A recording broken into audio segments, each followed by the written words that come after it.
Hi everyone, it's Penny Black and Jill Foster here for a new PB&J card class. And this is the second video in my series of handmade holidays where I am sharing with you how I like to, or my design process for sort of batching and mass producing in a way that doesn't get boring for me and keeps me motivated to use my new supplies and also what is in my stash. So the focus of today's video is on using my die cuts. So in my last video I made a lot of scenic cards, but I wanted to make some dimensional cards and really get in and use my dies. So what I like to do when I'm sort of mass producing cards that don't all look the same is pick a featured element. So today my featured element is die cutting. So in starting and preparing this sort of a batch or set of cards of, anywhere from 3 to 6 cards is typically what I do. I'm going to focus just on die cutting and then I'm going to limit my supplies. So I'm going to gather and limit my supplies, keeping in mind that featured element of die cutting. So what I do is I know I've shared this before, but I have a photo box, just a simple basic old photo box, and I gather up my supplies for what I want to focus on. So I'm just showing you here what is in my box, what I've gathered together. So first I started with just by grabbing the dies that I want to use, what I want to focus on, and then I can batch die cut those and I just keep them inside of a simple basic envelope. And if there's little pieces, sometimes I'll put them on a piece of painter's tape and tape them inside the envelope. So I was just showing you that there. Now these are all of Penny Black's dies, and all of the stamps and dies and products that I'm using today from Penny Black will be listed and linked down for you below in the YouTube description box. And I love these dies and these stamps. They have a winter sort of wilderness look. So I'm able to even pull in some of the stamps I used in my last video. I'm going to move them forward into this box and get even more use out of them. And so you can see I pulled these dies, put them in my box, and then I sat down and I just die cut these. So I had a die cutting session and I cut all of these dies. I cut them from watercolor paper, Canson 140-pound watercolor paper, and I just put them back in the envelope.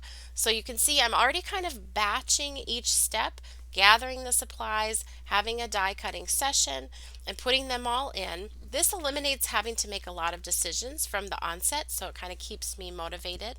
Now I also went through and pulled some stamps that I felt like went with some of these dies and have that woodland look and feel that I can mix and match with these dies. So if I have some background dies that kind of create a scene, I wanted to have some critters for that, and vice versa. That is the paper that I cut it from, and I'm also have my Eclipse masking paper handy because these are kind of some scenic looking cards. So once I've gathered everything, I'm going to batch and do assembly line style as much as possible within this featured element of featuring creative dies. So I did mention before, I went ahead and I die cut all of those dies. Just turned on a podcast, sat with my die cutting machine and cut them all from Canson 140-pound watercolor paper. And now I'm going to sit down and I'm just going to paint all of those dies that I painted or that I had already die cut. Now you could also, if you don't want to paint your dies, when you do your die cutting session, you could get out all of your colored cardstock and just cut from your colored cardstock and pop them back in the envelopes. But I really love about this too is if you've purchased some dies or maybe you have some dies in your stash that you've never used, I highly recommend just doing this, cutting them and getting some color on them. It'll be much more motivating to get them on a card. I also find that once I've used something at least one time, so I've cut it and I've painted it at least one time, it goes more into my memory and I'm much more likely to keep reaching for that again and again.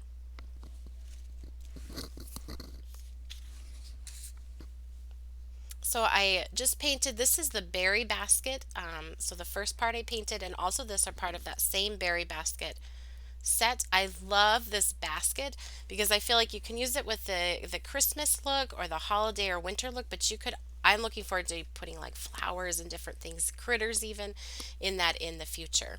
Now this is the snowbank die. So I'm just adding a touch of color here to add sort of a shadow and to make it look more complete. The snowbank die will cut slits and so you can slide different critters and different things in there. It's from our Festive Family die cut. This is Winter's Best, so some really nice berries. Now on my acrylic block, I just pressed my Toffee Crunch Memento ink. It just does this really nice light tan that is not yellow, and I'm just mixing that with some water. On all the other dies though, I am painting using my Distress Ink Reinkers used as watercolors. That's just one of my favorite go-to mediums for coloring. So here again, you can see me pressing that ink pad on, and I am painting these trees. This is from the Tree Trio die set. Really great if you want to create some winter scenes. You could also in the springtime add little flowers to this. And I am going to use that Memento ink and just lightly go over the top using an ink blending tool and a foam pad onto those trees as well. This is our Immense Hope die. I did die cut that from the Canson paper as well as some craft cardstock. And I'm just gluing those together just to make it a little bit more dimensional.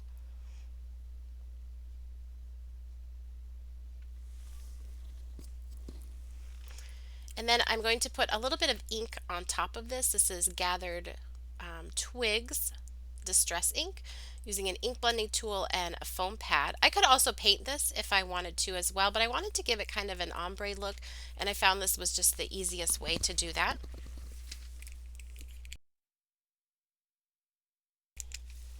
Now, in the next step of sort of this batching this process is I went ahead and I stamped the creature images that I had in my box. So this is a bird stamp. I've stamped this onto Canson 140-pound watercolor paper using Memento ink in the color of Toffee Crunch. I used, you'll see the black eye and a little bit on the beak. I just used a waterproof Faber-Castell PITT Artist pen to just outline those to draw a little more attention to them. And I'm going to paint them with Distress ink used, Reinkers used as watercolors. Also, I have that leftover Memento ink that I pressed on my acrylic block that I'm going to pull in for some light tans that don't have a yellow tinge to them. So I went ahead and I stamped these critter stamps that I had put in my box, and then I'm going to paint them all. So again, working assembly line style, but mixing up the elements that I'm using. So for me, this allows me to use what's in my stash and not get bored with the process.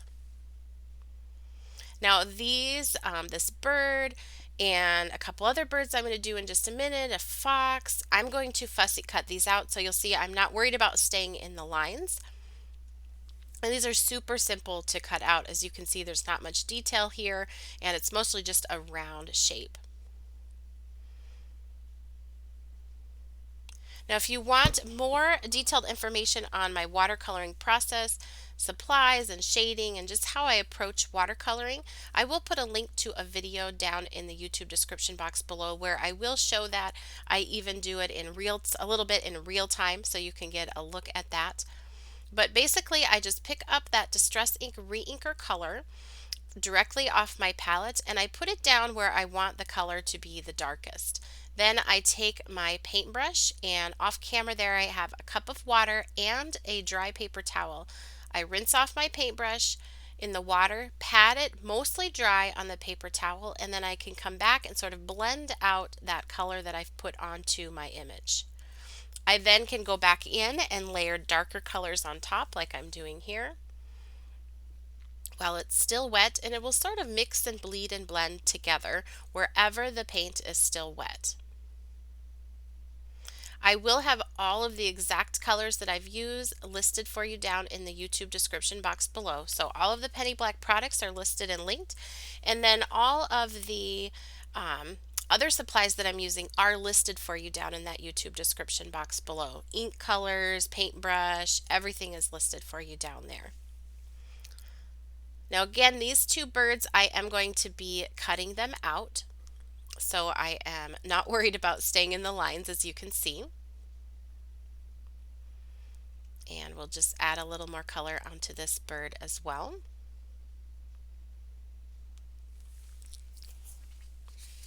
And I really love this wildlife stamp set because you can get these little birds in here and the fox that I'm going to be using. And it's really great to mix and match with your dies, especially if you're creating some winter or scenic cards. These are also really great for masculine cards, and you could use them for like winter birthdays and into the new year.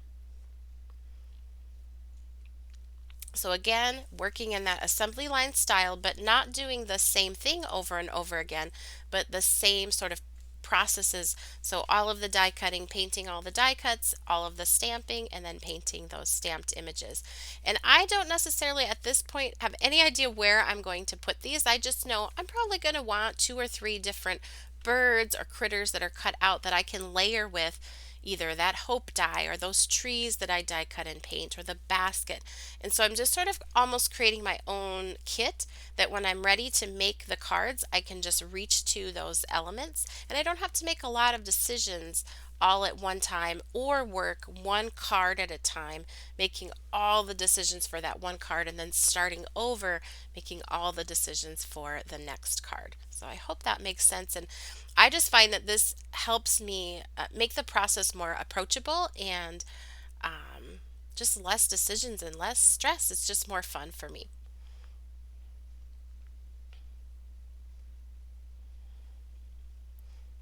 So I'm just adding in some different colors here. Again, I'm going to be cutting out the fox, so I'm not worried about going outside of the lines. Get his tail here.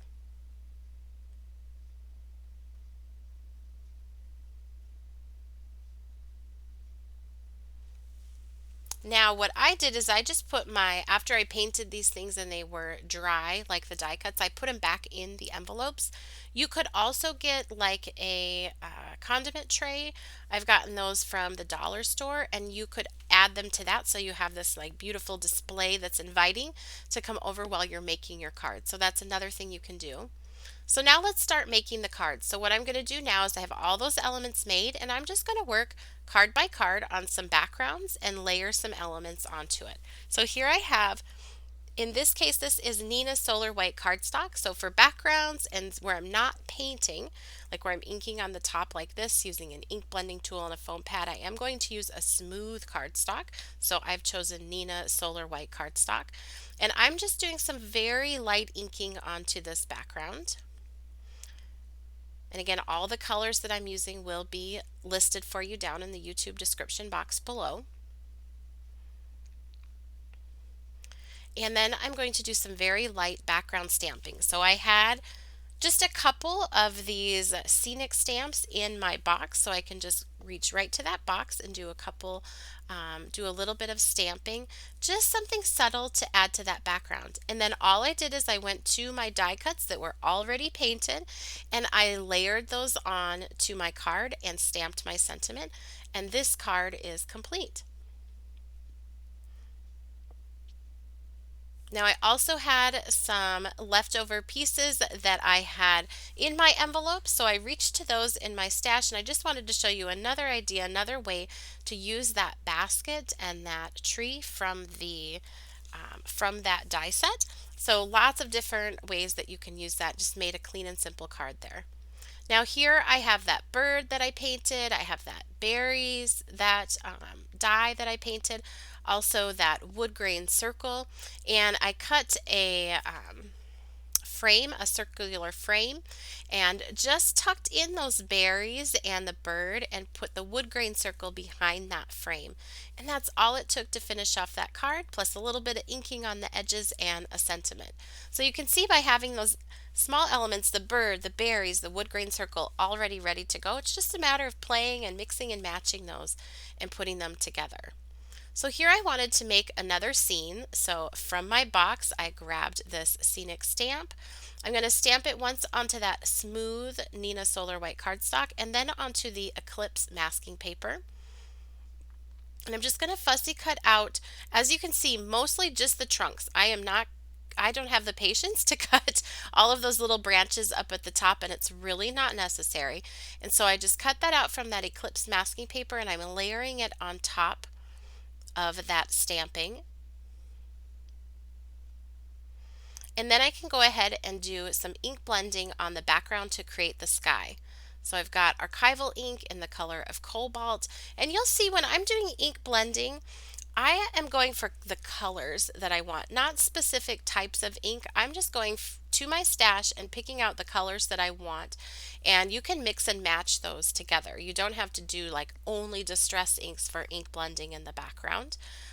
Play around with what you have, and so you can get the look that you want. So here you can see I started with the Ranger Archival ink in the color of Cobalt.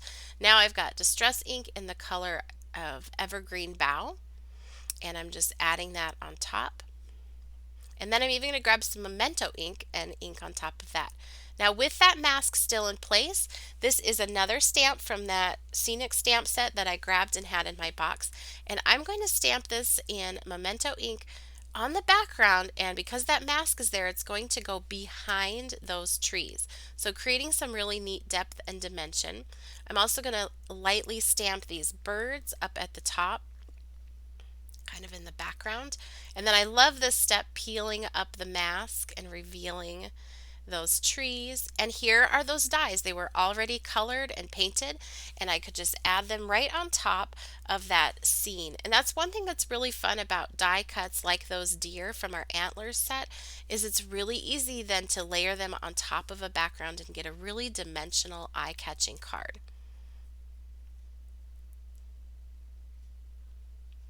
So here you can see I've taken those trees that I painted. I did some light background inking and stamping. I've got the snowbank die, and there's that fox that we painted. And I just layered them onto a card to create a scene. So I could just mix and match and grab elements that I already had ready to go.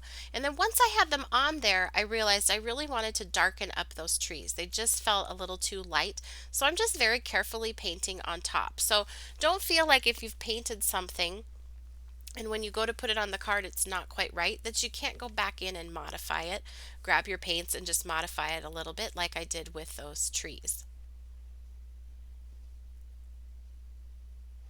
Now here I'm going to use that Hope die and those birds. So you've already seen me paint the birds, but I'm going to now use this for the branches and where they're perched. So I am stamping this onto Canson 140-pound watercolor paper because I'm painting on top. So I'm not ink blending here, but I'm painting on top. Now I'm not worried about painting the birds. I just want to add a light wash of color around these branches, so sort of the sky behind them. I can paint right over the top of the birds because remember I've already painted the birds and cut them out, and I can layer them on top. And that will make more sense as we show this card continuing on. But this is a really fun die, this Immense Hope die. I love these dies that have the large O because your card design is essentially done for you. You just need to fill that O with whatever you have in your stash or whatever new stamps you want to add to that. Now you certainly could add a more of a Christmas greeting with this, but you'll see I went with a sort of encouragement greeting because I think sometimes all of us in the winter months, those upcoming winter months, January, February, could use an encouragement card. So I thought this would be a fun way to show how you can use these stamps and dies into the winter months, not just for the holidays. So while this is wet, I'm just dropping in more paint, darkening it up. Then with the paintbrush that's mostly dry, I can blend it out around the edges. Now, if you didn't want to paint that background, you could also just stamp it and ink blend over the top. And I'm even going to add a little bit of that Memento Toffee Crunch over the top, just for give that a little bit of a vintage feeling. And then I'm just checking for sizing there with an extra Hope die.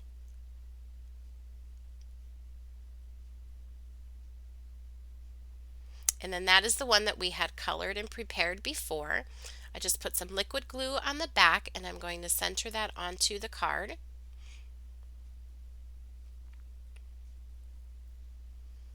And then I can take those birds that I already cut and colored and adhere them. I'm just going to use a little bit of a foam square right on top. And I love how that creates kind of the in and out of the background and the bird on top of the letter O. To finish it off, I just stamped my sentiment and then added a few die cut snowflakes just for a little added touch, a little bit of snow there with those birds. And the card is complete. And then here is another idea. I didn't make this during this process, but while we're here, I just thought I'd show you a more Christmassy idea that you can use with that Immense Hope die. Same layout, just changing what was put into that letter O. So let's go ahead and take a look at all of the cards that I created using this featured element of die cuts. I also was able to pull in some of those Scenic stamps from the first video that I shared with you in this Handmade Holiday. I'm so curious, are there any cards here that are your favorite? And have you ever tried this process where you are kind of mass producing cards but batching each step, and then each card can end up looking a little bit different? Leave me a comment in the comments section down below. I love reading your comments, and I really thank you for all of your kind words and your support. It means so much to me. So here are all of these cards. And now I really feel like I have used my dies. I'm familiar with them. I'll be wanting to reach for them again. And in making my handmade holiday cards, I'm ready to stay motivated with a new featured element. So I'll put the items from my box away, and I'll see you in the next video with a new featured element. Thanks so much for watching. Remember to subscribe and hit like if you enjoyed this video. And you can connect with Penny Black on Facebook, Pinterest, Twitter, as well as Instagram, our website, and blog. And they're all linked for you down in the YouTube description box below. Happy stamping!